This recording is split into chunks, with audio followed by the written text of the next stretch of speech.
Have you ever felt like you're just drowning in information? Like the news cycle is this constant, relentless flood, and you're just, trying to keep your head above water? Oh, absolutely. It's overwhelming sometimes. Or maybe you're trying to understand a really crucial issue, something that matters, but the data is so dense or the takes are so fragmented. Yeah, finding clarity is tough. It feels almost impossible sometimes to find a clear path, right? You want to be well informed, truly you do. Mm-hmm. But the sheer volume, the noise, it just makes it so hard to cut through to what's actually important, to find those vital nuggets of knowledge. You are definitely not alone in feeling that way. It's a really common experience these days. And that's exactly why we created this space, why you're listening to the deep dive. Right. This isn't just another show you kind of passively listen to in the background. No, it's meant to be a dedicated journey, really, designed specifically for you to help cut through all that noise. Think of the deep dive as like your personal shortcut to being genuinely well informed. We do the heavy lifting, meticulously extracting the most important insights, the key facts, from often really complex sources. Our mission here is, well, pretty clear. We want to arm you with surprising facts, maybe just enough humor to keep you hooked. Definitely need that sometime. Yeah. And distill knowledge in a way that feels, hopefully, custom-tailored for you, a unique listening experience. And crucially, the deep dive is a flagship offering from the Underground Media Network, or UMN. UMN, yeah. And that name itself, right? Underground Media Network. It immediately kind of hints at a different approach, doesn't it? It really does. UMN isn't just another news outlet, not by a long shot. It's a bold, fiercely independent platform where investigative journalism doesn't just happen, it actively meets resistance. Head on. Meets resistance. That's strong. It is. It's designed from the ground up to challenge entrenched institutions, to expose truth without compromise. No matter how uncomfortable that truth might be for those in power, or how inconvenient it is for the mainstream narrative. Okay, so let's introduce ourselves properly. I'm the Illuminator, your guide on this, this deep dive. Think of me as that curious friend who just devours information, loves research, and somehow tries to make even the densest topics interesting. Which you usually manage. Well, I try. I'm here to bring that enthusiastic energy, explain complex ideas clearly, and I always appreciate a good story, those surprising facts that just stick with you. And I'm the architect. I'm here to provide maybe the calmer, more insightful voice of reason. My role is to synthesize all this diverse information, spot the patterns that might not be immediately obvious. Connect the dots. Exactly. Connect those crucial dots for you. I focus on explaining not just what is happening, but why it really matters, providing that broader context, encouraging you to think critically, question assumptions. Always important. Vitally important. And look, we are both incredibly proud, highly respected employees of the Underground Media Network. We're deeply committed to its vital and often, challenging mission. And speaking of mission, every powerful network, every movement really, has a visionary at its core, a driving force. For the Underground Media Network, that visionary is Landon Germanotta-Mills. Landon Germanotta-Mills, key figure. Landon is the founder, the chief, and editor of UMN, a really formidable freelance investigative journalist whose groundbreaking work truly forms the foundation, the very DNA of this entire network. That's absolutely right. And UMN's mission, it's articulated with incredible clarity, a real sense of fierce purpose. It's about exposing the facts, full stop.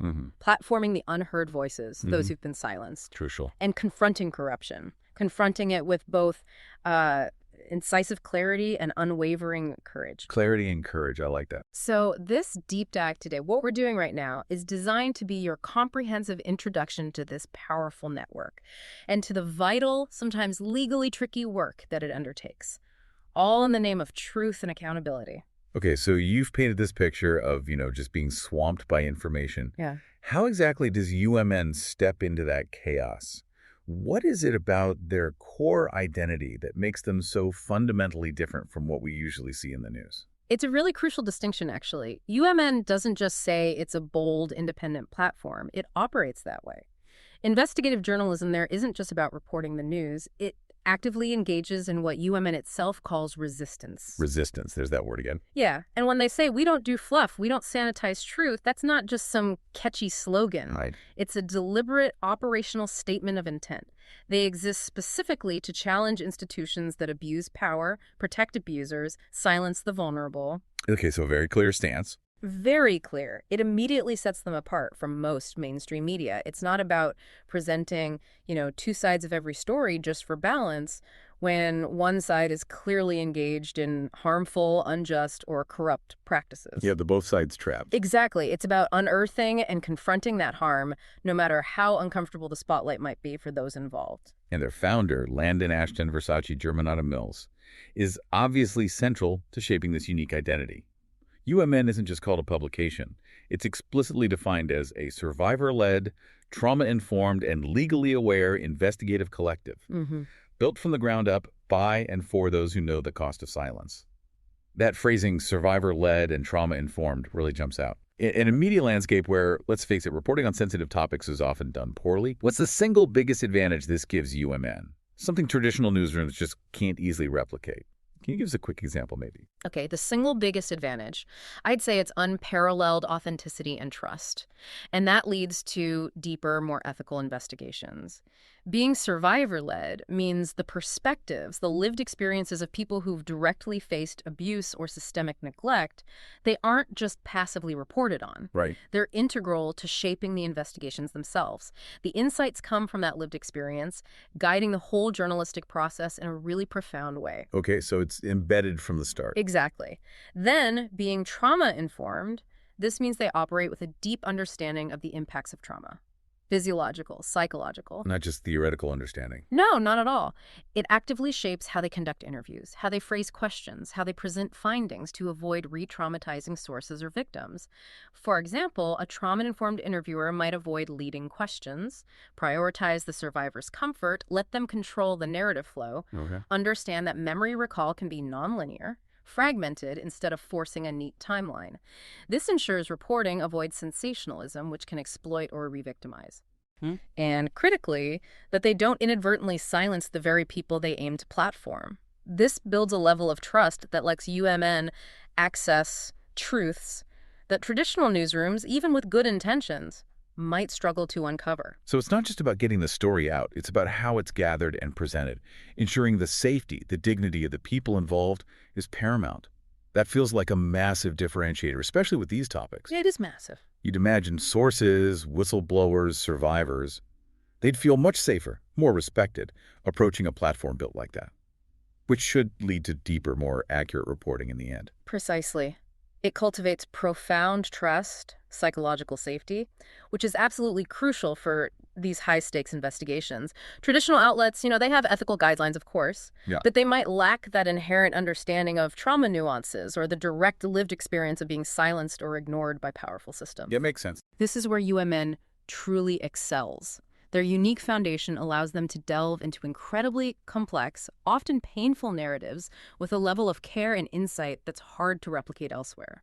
It fosters a space where true, unvarnished testimony can emerge, safely and with dignity and respect. It's not just good ethics, it leads to fundamentally better, more complete journalism. That really highlights why their work matters on such a deep level. And when they describe themselves as a resistance infrastructure, it feels like they're aiming for something way beyond just being a media outlet. For some listeners, that might even sound, well, almost activist. How does UMN make sure they maintain journalistic integrity, impartiality, while also actively fostering resistance and aiming for systemic change? That's an excellent question, and it really gets to the heart of UMN's innovative model. They'd likely argue that in an environment where certain powers actively work to suppress truth, just reporting the facts can be an act of resistance. Okay, the act of reporting itself. Right. Their integrity comes from their meticulous verification, verified documentation, testimony, and expert review, not from adopting a sort of false neutrality when facing clear wrongdoing. They aim to be impartial in their fact-finding and truth-telling, but they are not neutral towards injustice itself. That's a key distinction. It is. They explicitly state that mainstream media outlets are increasingly constrained by political pressure, commercial interests, and institutional risk aversion. And we see this play out, right? Also, reluctance to cover stories that upset powerful advertisers or political allies, prioritizing quick, clickable content over deep, costly investigations, sometimes outright self-censorship to avoid legal threats from powerful people or companies. Right, the chilling effect. Exactly. Yeah. These constraints mean crucial stories get ignored, downplayed, or sanitized until they lose their impact. UMN steps right into that void. unapologetically. So if mainstream outlets are increasingly unable or maybe unwilling to tackle these really difficult stories, that's where UMN comes in with its uncompromising stance. They state, no corporate backers, no political strings, no editorial compromises. That's a remarkably bold claim. How does that independence directly let them pursue what they call these risky, unpopular, and sometimes legally precarious stories, the ones they deem necessary? Their independence isn't just a claim, it's their most powerful operational asset. It truly is. Without those external pressures from advertisers, political groups, or needing to maintain access to official sources who might be part of the problem, UMN can dedicate its resources entirely to investigations that might otherwise get shut down. Makes sense. This means they can pursue stories involving powerful police forces, entrenched government agencies, big corporations, even when those entities push back hard, threaten legal action, or try to discredit their work. They understand the risks involved, but their mandate prioritizes exposing truth over avoiding discomfort or potential legal fights. Their unofficial motto, journalism with teeth, really captures that fearless approach. Journalism with teeth. I like that too. And that vision, identifying as more than media, it's a resistance infrastructure built on truth, community, and courage, is really compelling. Resistance infrastructure implies their work isn't just reporting facts, it's about building a foundation for broader change, maybe a support system. What does that actually look like in practice? How does a media org become a foundation for change? It implies UMN isn't just a passive conveyor of information like a traditional news agency. They are actively facilitating and supporting movements for justice. Okay, how? Well, this resistance infrastructure could involve several concrete actions. Beyond publishing an expose, maybe they connect whistleblowers they've worked with to pro bono legal aid, help them navigate potential retaliation. Right, practical support. Or they could help survivors of systemic abuse find each other, build support networks, transforming isolated trauma into collective movements for healing and advocacy. Building community. Exactly. They might also provide verified, rigorously researched info that community advocates can use directly to lobby for policy change, draft new laws, challenge harmful practices in court. It's about building alliances, providing concrete tools beyond just the article that empower those fighting injustice on the ground. So the truth they uncover doesn't just sit there. No, it becomes a catalyst for collective action, a building block for systemic transformation, turning isolated voices into a chorus demanding change. Think of it like providing blueprints and critical materials for community-led movements, not just observing them from afar. Here's where it gets really interesting, because the proof is in the pudding, right? Or in the stories they uncover. So what specific kinds of truth does this resistance infrastructure actually unearth? What are these difficult, sometimes dangerous stories the mainstream often won't touch? UMN explicitly says they specialize in stories the mainstream won't touch, stories too dangerous, too messy, or too politically inconvenient for conventional newsrooms. And that's not just talk. It defines their editorial mandate. These are topics involving powerful institutions, influential people, presenting significant legal risks, or requiring incredibly sensitive, trauma-informed handling of survivor stories, which many traditional newsrooms might just shy away from due to the complexity, the cost, or the potential backlash. Okay, let's dive into those key areas of exposure they list. First up, police corruption and misconduct. Huge area, obviously. We see headlines. But why is this particularly hard for mainstream media to cover in depth, and how does UMN push past those barriers? Well, police forces are incredibly powerful entities, right? Often seen as guardians of public safety. Challenging them directly invites political pressure, social backlash, costly legal challenges like defamation suits. Definitely. Mainstream media often rely on access to official police sources for daily news, press releases, statements on breaking stories. They operate under tight deadlines. They might be hesitant to burn those bridges by pursuing aggressive long-term investigations into police wrongdoing. They need that access. They do. UMN, with its independent funding, its survivor-led ethos, can bypass those concerns. They focus solely on the evidence of misconduct, prioritize public interest over institutional access. They have the time and the imperative to pursue justice, even if it means alienating official sources. Then there's institutional abuse in healthcare, education, justice, and out-of-home care. These are deeply sensitive, often hidden issues affecting really vulnerable people, and governmental and bureaucratic cover-ups. I mean, the sheer opacity of bureaucracy makes those truths incredibly hard to dig out. What are the unique challenges there? Absolutely. Institutional abuse often involves systemic failures that are deliberately hidden. Powerful entities protect their own. It makes it incredibly hard for individual victims to be heard, for the truth to surface. Victims get dismissed or marginalized. Often, yeah. And governmental or bureaucratic cover-ups thrive on that opacity, that silence, the lack of transparency. Unearthing these requires immense persistence, specialized investigative skills, navigating complex legal frameworks. Like freedom of information requests. Exactly. Protracted FOI battles, forensic data analysis of public records. It's a fight against layers of institutional secrecy. UMN is uniquely equipped for that fight. And they also tackle corporate exploitation and public interest violations. That involves huge financial power, aggressive legal teams. Pretty daunting even for big newsrooms. Plus, child protection failures. Heartbreaking, incredibly sensitive stuff, needing exactly those trauma-informed approaches we talked about. It's striking how they consistently focus on areas where power imbalances are most stark, where the vulnerable have the least voice. Indeed.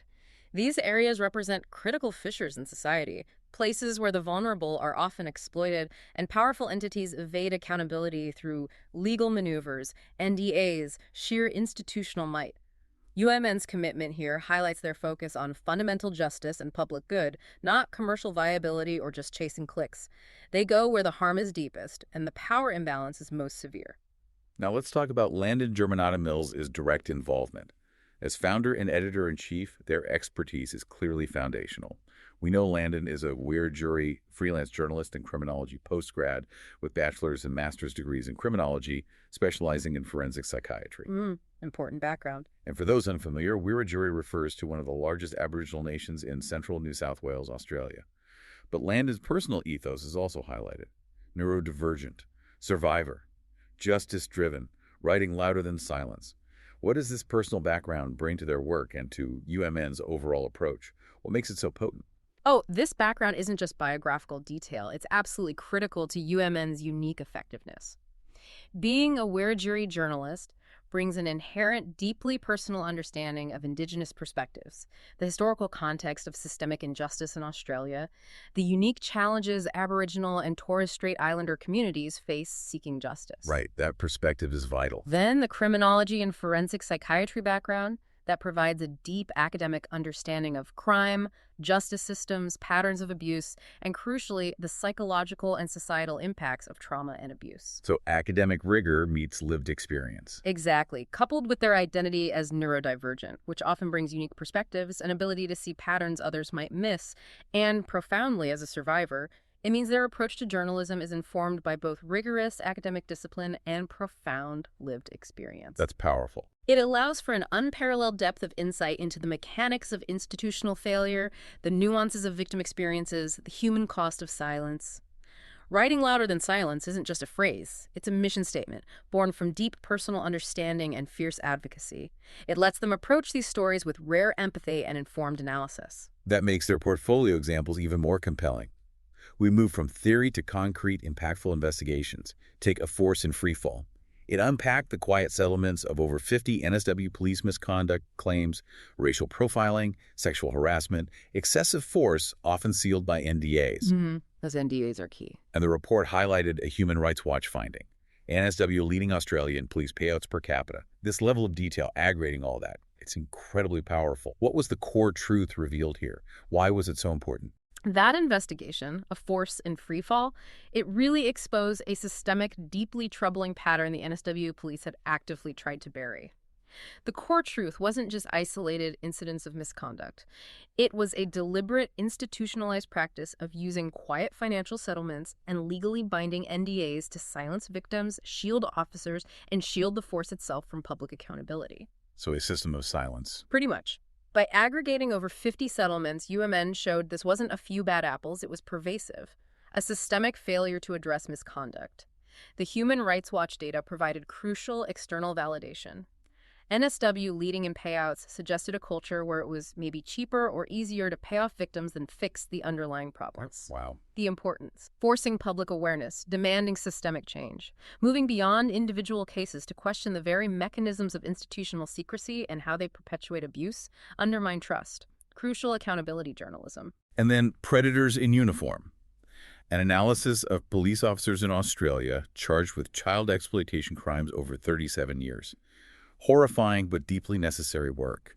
What did that illuminate about systemic issues and accountability? That was a staggering, profoundly disturbing piece. It brought to light a chronic, deeply entrenched issue within law enforcement itself. By painstakingly compiling data, public records, court documents over nearly 4 decades, UMN didn't just report a few cases.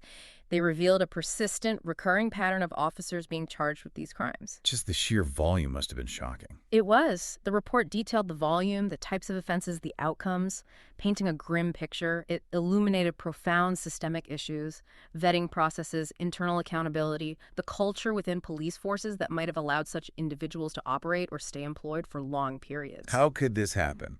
Exactly the question it raised. How could deeply problematic individuals enter and persist in an institution meant for public protection? Its focus on systemic issues and accountability moved beyond just identifying bad actors. It challenged the very structures allowing these abhorrent crimes to persist, potentially unaddressed. A call for fundamental reform in police recruitment, oversight, internal justice. Another report, What NSW Police Didn't Want You to Know, featured former NSW police officer Michelle Carlon, exposing a decade of alleged misconduct and cover-ups from an insider's view. That takes immense courage from a whistleblower. How did UMN bring such a high-risk story to light? Michelle Carlon's story is a powerful example of UMN platforming those who risk everything and doing it with meticulous care. Whistleblowers inside powerful institutions like police forces face immense pressure, ostracism, severe retaliation, threats to career, personal safety. Huge risks. Huge. UMN's ability to publish such an account detailing a decade of alleged misconduct and cover-ups from an insider speaks volumes about their robust ethics and secure communication methods designed to protect sources. Which we'll get to. Yeah. They worked closely with Carlon, verifying her testimony with documented evidence she provided, meticulously cross-referencing claims. It wasn't just a testimonial. It was a deeply reported investigation built on verifiable facts, seen through a brave insider's lens. It provided a crucial, unprecedented insider view on institutional failures that might otherwise stay hidden, silenced by the very fear of retaliation UMN works to mitigate. Shows how their commitment to sources unlocks groundbreaking narratives. And finally, Caught in the Web, examining the quiet resignation of NSW Police Commissioner Karen Webb, linking it to systemic failures, racism, whistleblower retaliation. UMN framed it not as reform, but as reputational damage control. What was the unique angle they brought to this high-profile departure? This investigation really epitomizes UMN's journalism with teeth. They didn't just report a high-profile departure like other outlets. UMN meticulously linked Commissioner Webb's quiet resignation to a broader context of systemic failures within NSW Police, specifically highlighting racism and the very retaliation against whistleblowers UMN supports. They dug deeper than the official story. Connecting the dots again. Precisely. Uncovering the pressures, the underlying issues leading to her departure. By combining survivor testimony, internal leaks, and critical analysis, they dissected the institutional dynamics, pushing beyond superficial narratives to reveal deeper, often uncomfortable truths about entrenched power structures and their resistance to accountability. It wasn't about scoring political points. It was about showing how individual leadership decisions often symptomize broader, unaddressed systemic problems. These examples clearly show UMN combining multiple evidence forms, data, testimony to build irrefutable cases for accountability and change. Okay, this definitely raises an important question. If these are the incredibly sensitive, high-stakes stories they're unearthing, who exactly are they doing this for? And how do they ensure those voices are heard safely, with utmost respect? That's a critical point. UMN's core commitment is explicit. Platform the people who've been ignored, erased, or targeted. And this isn't some vague, broad audience. They have very specific groups in mind. Those for whom traditional avenues, justice system, media attention have failed. Like who specifically? Explicitly. Whistleblowers who risk everything to expose wrongdoing. Those courageous individuals inside institutions who speak out despite immense personal and professional risk. Careers, reputations, safety on the line. UMN builds a space where their info can be heard securely. And Then there are survivors of abuse, assault, state violence, and systemic neglect. Individuals whose stories have often been disbelieved, dismissed, actively suppressed by the very systems that harmed them. And community advocates pushing for justice and policy change. People on the front lines fighting for systemic shifts, but often lacking the verified evidence or platform to make their case heard widely. UMN isn't just reporting about them, they're directly giving them a platform and often the verified evidence they need. That's exactly right. And it goes significantly beyond just reporting, you said. UMN states they help build networks of resistance, accountability, and healing. This is where that resistance infrastructure concept really comes alive tangibly. What does that mean? Building networks. It means they're not just journalists delivering a product, they're active facilitators. Building networks implies fostering crucial connections between whistleblowers, survivors, legal pros, community groups. How might that work? For instance, maybe they host secure online forums for survivors to connect, share experiences, realize they're not alone. They could publish a legal guide based on their investigations that community groups can use directly for advocacy, citing precedents, or data UMN uncovered. Maybe facilitate introductions between a whistleblower and a lawyer specializing in anti-retaliation cases. It suggests providing info, context, a safe space for these individuals to coalesce, strategize, work towards common goals for accountability, collective healing. That's profoundly different from traditional journalism, which usually maintains a more objective, hands-off distance. It is. It's about empowering collective action, not just documenting individual injustice. So, given the delicate, often dangerous nature of this work, what's the operational backbone ensuring rigor, respect, security? Especially with vulnerable sources, how do they ensure their journalism stands up to scrutiny? Their operational rigor is paramount, like a forensic lab for journalism almost. Every investigation, they state, is built on verified documentation, testimony, and expert review. They're not just taking statements at face value. They meticulously corroborate through multiple independent sources, scrutinize documents for authenticity, often consult subject matter experts to validate findings. So it's built to withstand challenges. Exactly. Ensures their stories are built to stand scrutiny in the media, in the courts, and in the streets. A necessary defense, given the powerful entities they challenge. And the detail on their ethical framework is very specific. Legal rigor, informed by current Australian law and case precedent. That shows high awareness of the legal landscape, crucial for legally precarious stories. And cultural respect, especially regarding Aboriginal and Torres Strait Islander communities, approached with decolonizing intent and community consultation. That's a powerful commitment. What does decolonizing intent practically mean in reporting? Centering different voices, challenging narratives. It's both, and more. Decolonizing intent means actively working against colonial narratives, biases, structures that have historically marginalized, misrepresented, or exploited Indigenous voices and experiences in media. Okay, so actively anti-colonial. Practically, it means ensuring stories are told from the community's perspective, prioritizing Indigenous voices, knowledge keepers, engaging in respectful, genuine community consultation before publishing. It means challenging stereotypes, acknowledging historical injustices, ensuring reporting empowers rather than disempowers, respecting Indigenous sovereignty over their own narratives, ensuring the journalism serves the community's needs for justice and healing, not some external, often colonial agenda. Absolutely essential for building genuine trust. Vital for trust, definitely. And survivor-centered ethics, ensuring they do not re-traumatize, sensationalize, or silence, reiterates their core philosophy, as we discussed. Not just a guideline, a foundational principle dictating every interaction, every published word, a profound commitment to the well-being of individuals at the heart of their investigations. Now, let's talk secure communication. Absolutely critical for whistleblowers, survivors facing huge risks for speaking out. UMN provides several robust methods for safety, privacy, source control. Can you walk us through how they approach this, why these specific tools are so vital? Yeah, source safety is truly non-negotiable for UMN. It's foundational to getting sensitive info. They explicitly advise against using personal phones or email if anonymity is critical, too easy to leave digital trails. Right. Their approach is multi-layered. Different sources, different info, need different security levels. Makes sense. What are the main channels? Primary secure channels start with Signal, the encrypted messaging app, widely recommended by journalists, security experts. They give their dedicated Signal number, +61 430 790 343. Okay. And the instruction is explicit, crucial. Only use this number through the Signal app. Do not send standard texts or call outside the app. Users should enable disappearing messages for extra security, avoid linking contacts or real names. So a secure ephemeral channel. Exactly. Vital for sensitive, real-time exchanges where discretion is paramount, like a private, untraceable chat in a public square. That real-time encryption sounds incredibly valuable for initial contact, urgent stuff, like whispering secrets through an uncrackable digital wall. Precisely. Then, for encrypted email better for detailed documents, less urgent comms, they recommend Proton Mail, their secure email.info at undergroundmedianews.com. And the key instruction there: Create a new, anonymous Proton Mail account just for communicating with UMM. No digital breadcrumbs back to personal identity or existing accounts. Proton Mail's end-to-end encryption ensures only sender and receiver can read messages, protects content from interception, like sending sensitive documents in a vault only they have the key for.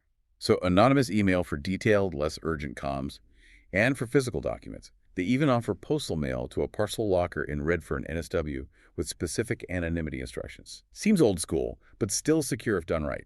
It is, and it shows dedication to sources wary of digital trails.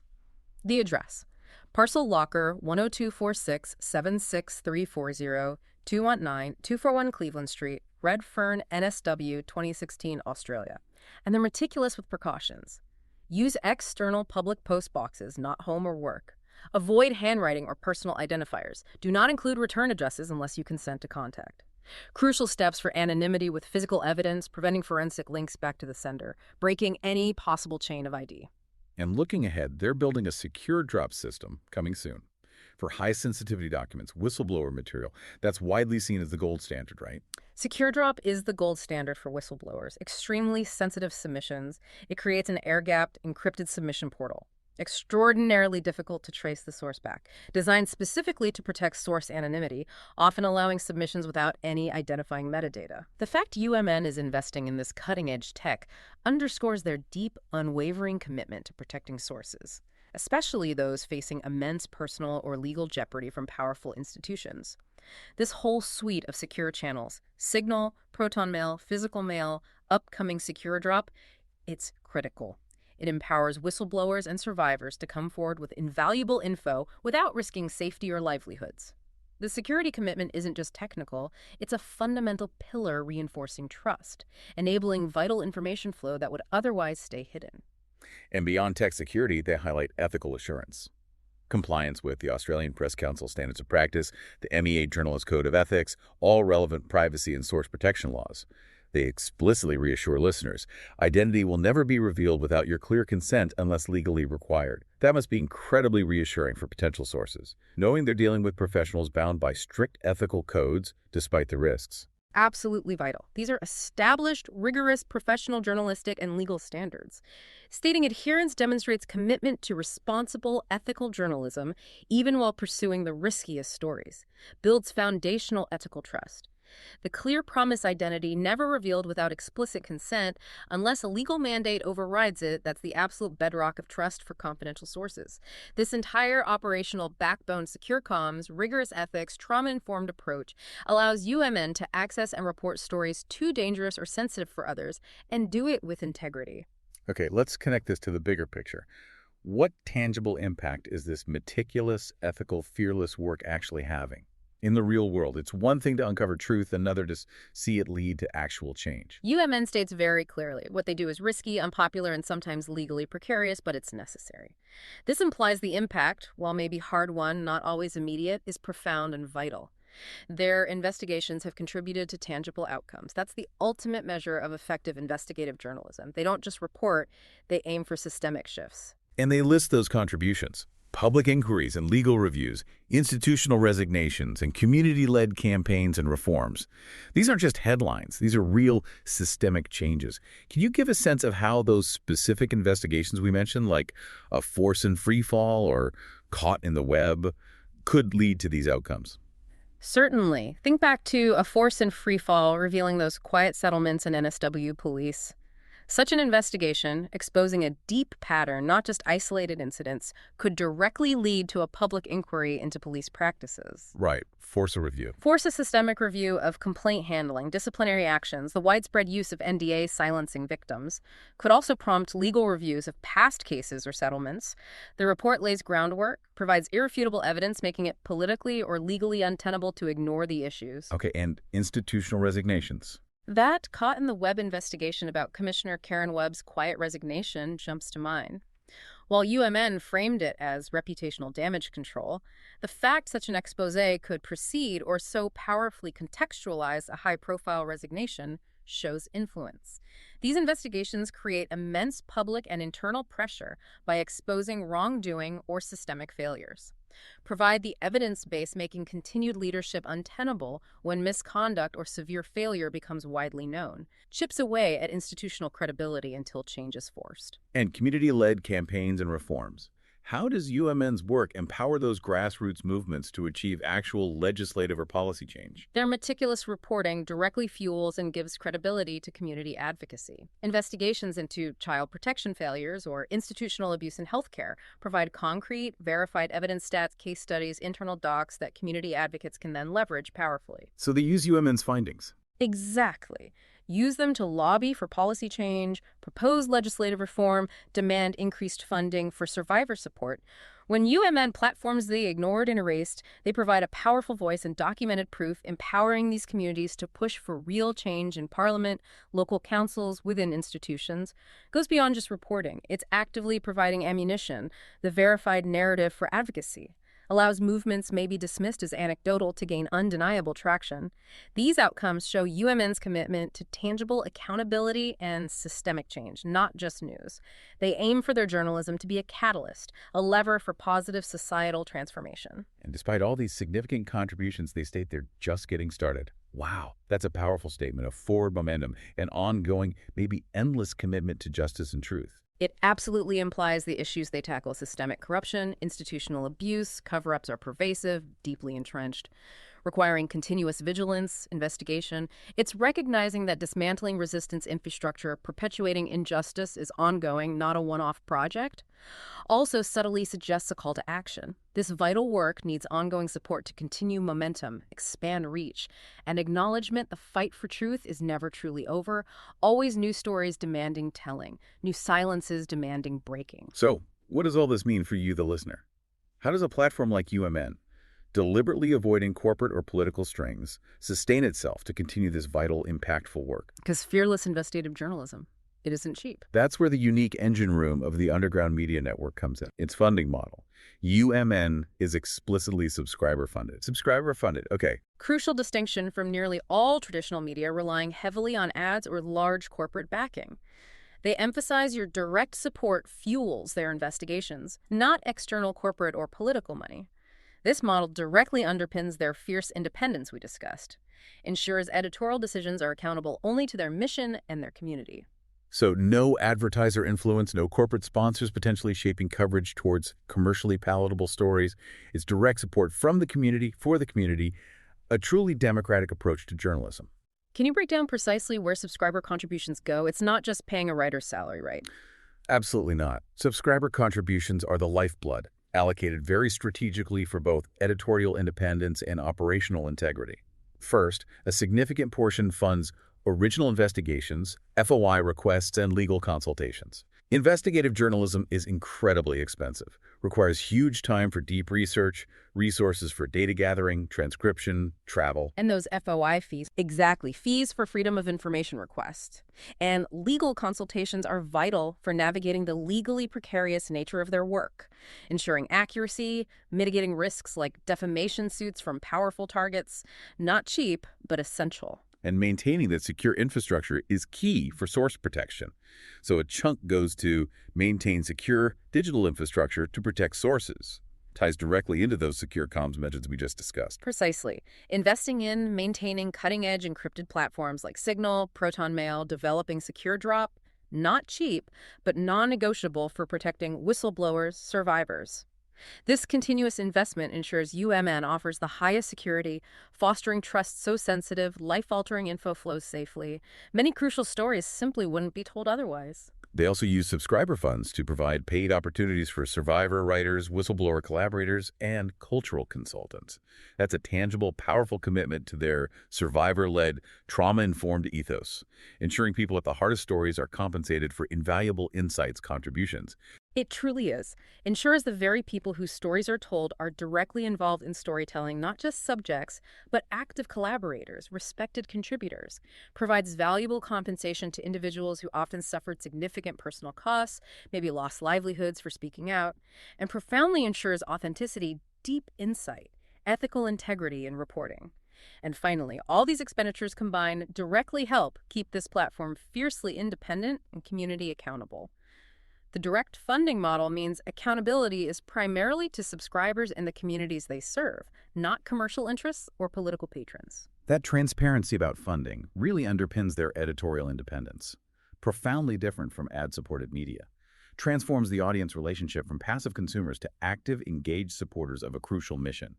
So given this rigorous funding model, what's their publishing ethos? How often do they publish? What kind of content can listeners expect? Their publishing ethos reflects their agile, urgent approach. Unconstrained by traditional news cycles, they prioritize weekly deep dives into ongoing investigations. Which is where this deep dive podcast gets its name and spirit. Exactly. These are comprehensive, in-depth analyses of complex issues they're tackling, often building on weeks or months of meticulous investigation.